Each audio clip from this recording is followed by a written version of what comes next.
हुआ बुजुर्गों, मेरी मातृशक्ति, आप सभी का इस सत्संग पंडाल में धन्यवाद।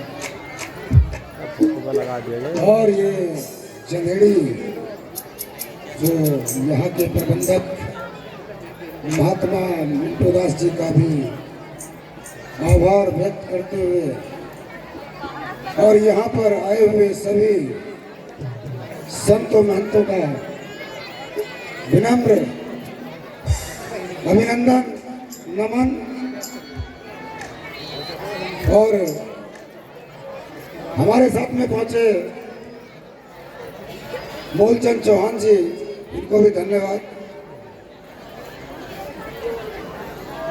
और सत्संग चल रहा है, अच्छा लगा। और समाज को इकट्ठा होना भी चाहिए। तो एक बार आप सभी लोग जोर से जयकारा लगाएंगे। बोले परम संत शिरोमणि गुरु रविदास महाराज की बाबा साहेब, बाबा साहेब। तो सभी लोग संत शिरोमणि गुरु रविदास जी का बखान कर रहे थे और करना चाहिए अपने गुरुओं का। पर मैं आप लोगों को एक बात कहना चाहूंगा, हमें उस अपने रहबर साथ होकर बैठ जाओ डॉक्टर बाबा साहब भीमराव अंबेडकर जी को भी नहीं भूलना चाहिए। क्योंकि आज एक बात कहना चाहूंगा, गूंगों को जबान, बहरों को कान, नारी और दलित को सम्मान, गांधी को जीवन दान और इस भारत को संविधान देने वाले डॉक्टर बाबा साहब भीमराव अंबेडकर जी को कोटि कोटि प्रणाम, कोटि कोटि प्रणाम, कोटि कोटि प्रणाम। डॉक्टर बाबा साहब भीमराव अंबेडकर, अभी सभी लोग बात कर रहे हैं संत शिरोमणि गुरु रविदास जी पर, और मैं भी आप लोगों को रविदास जी से शुरू करता हूं, क्योंकि जो स्कूल के गुरु हैं संत शिरोमणि गुरु रविदास महाराज जी ने एक बात कही थी, एक कामना की थी, बेगमपुरा। वो किस बेगमपुरे की बात कर रहे थे? बेगमपुरा। और आज भी मेरा समाज उस बेगमपुरे को नहीं पहचान रहा है, क्योंकि इस समाज ने अपने इष्ट और गुरुओं को मान्यता न दे करके बहुत सारी जगह जाने का काम कर दिया है। तो जानना होगा, हमें अपने महापुरुषों की विचारधारा पर चलना होगा,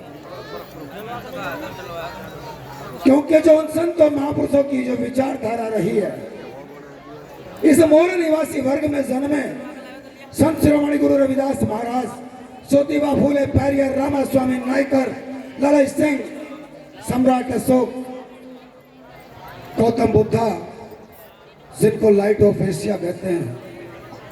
बुद्ध कोई धर्म नहीं है, वो एक थंब है जो चलने का एक मध्यम मार्ग, जो रास्ता बताया है। तो हम इन लोगों की विचारधारा को जानना चाहिए।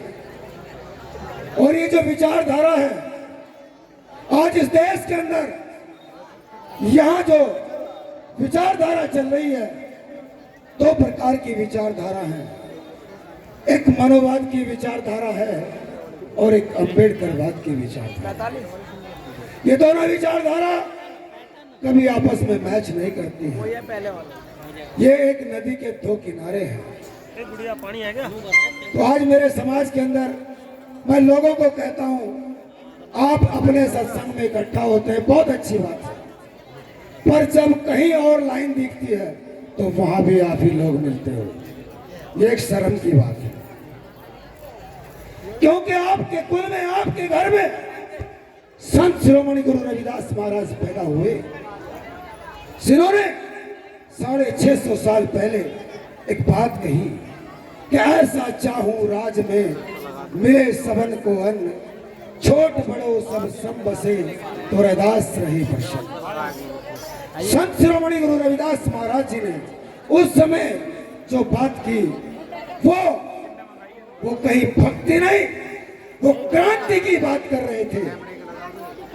अगर हम उस तरीके से देखें तो उस समय की व्यवस्था को, उस ब्राह्मणवादी व्यवस्था को जड़ से हिलाने का काम संत शिरोमणि गुरु रविदास महाराज जी ने किया। भाई लोगों, शांति से आप शांत रहें और चुप रहें, थोड़ा सा शांत होकर बैठे।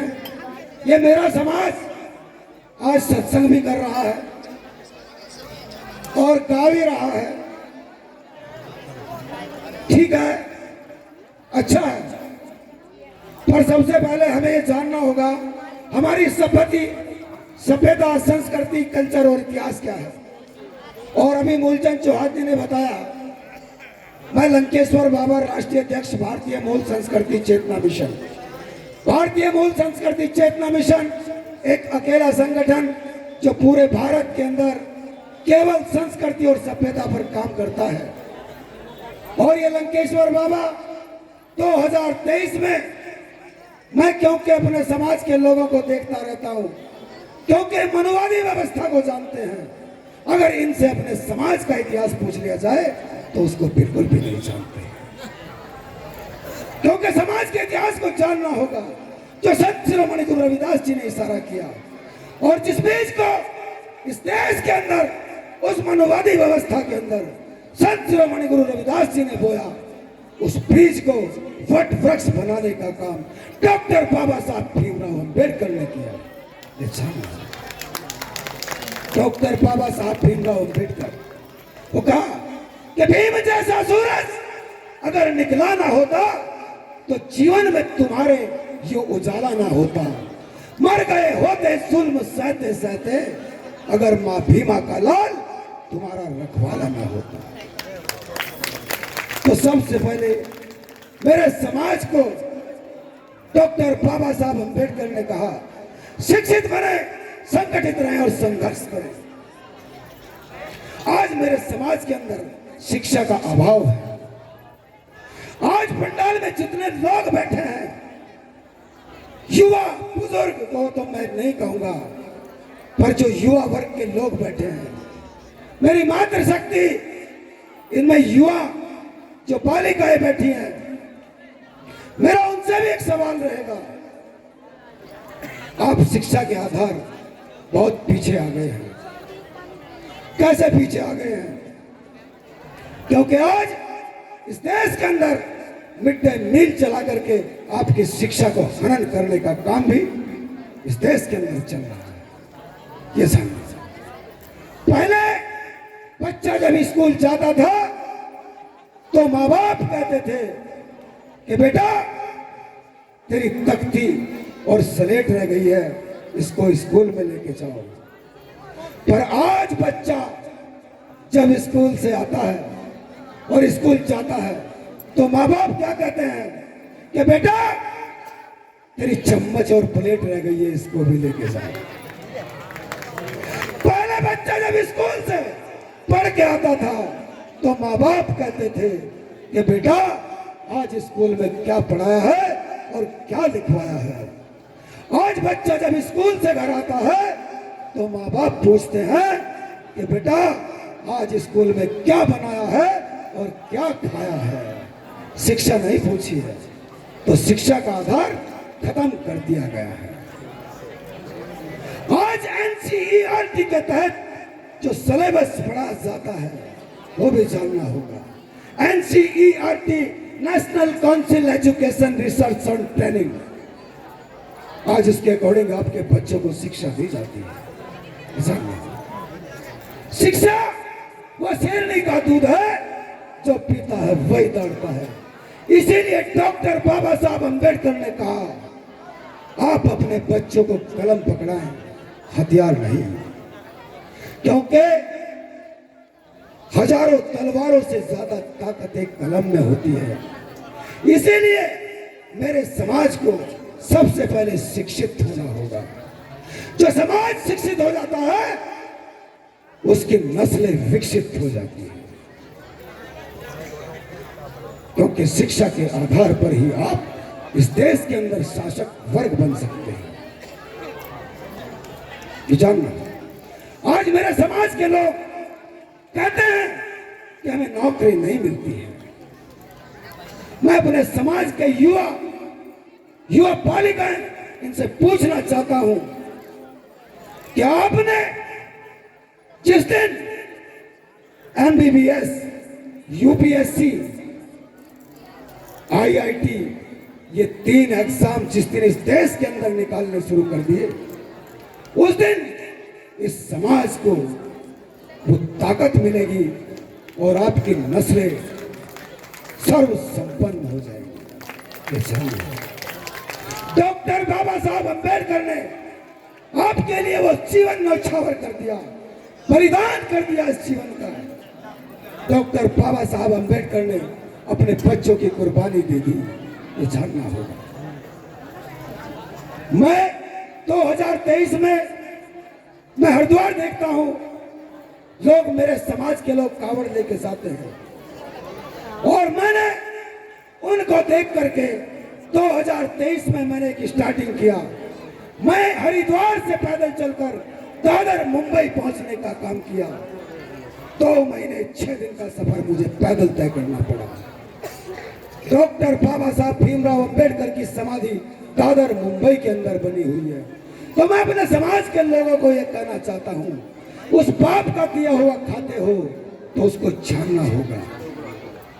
उस बाबा साहब के एहसानों की कुर्बानी शायद नहीं जानी जाएगी, क्योंकि ये जो आज ये पंडाल लगा, टेंट लगा, आज मैं बोल रहा हूं, ये भी बाबा साहब के कॉन्स्टिट्यूशन के बदौलत आज खड़ा है। अगर डॉक्टर बाबा साहब अंबेडकर इस देश के अंदर संविधान ना लिखते तो आज ये लंकेश्वर बाबा यहां खड़ा होकर बात करने की हिम्मत ना रखता। तो ये बाबा साहब की ताकत है। बाबा साहब ने आपको नोट का, वोट का, शिक्षा का अधिकार दिया और आज मेरे समाज के लोग मंचों पर जाते और कहते हैं जय भीम, जय भीम हो गया। और क्या कहते हैं, बाबा तेरा मिशन अधूरा, हम सब मिलकर करेंगे पूरा। मिशन मूवमेंट का पता नहीं है और पूरा करने की बात करते हैं। तो ऐसे समाज को जानना होगा।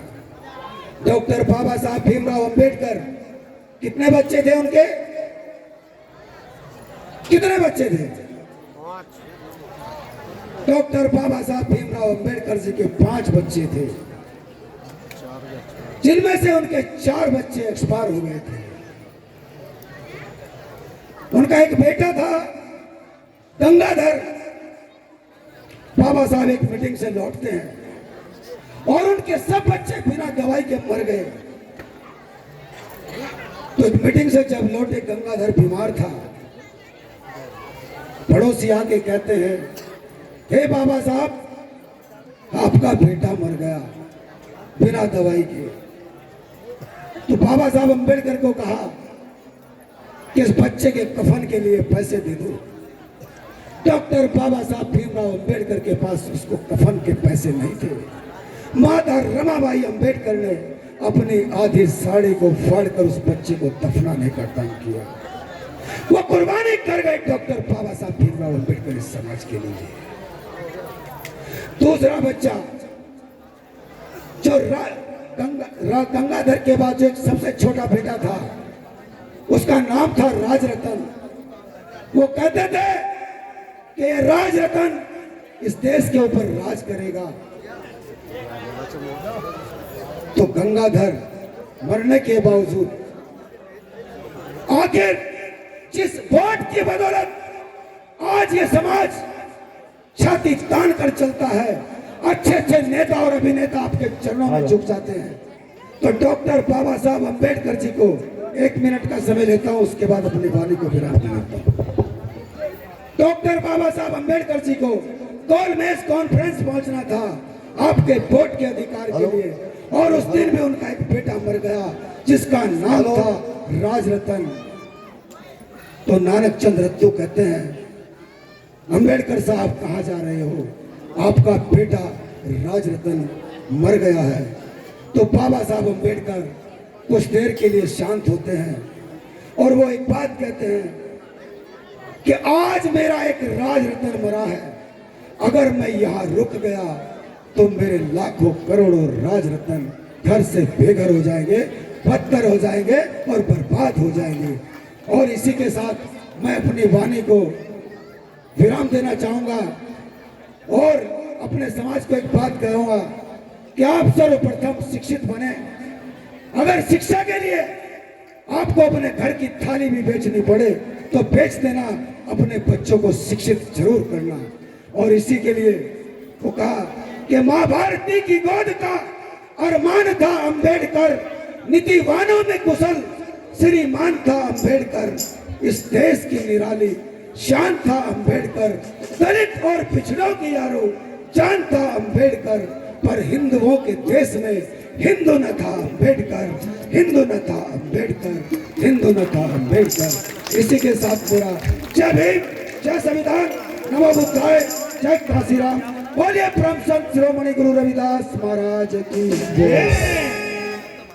बहुत बहुत धन्यवाद है राष्ट्रीय अध्यक्ष जी का।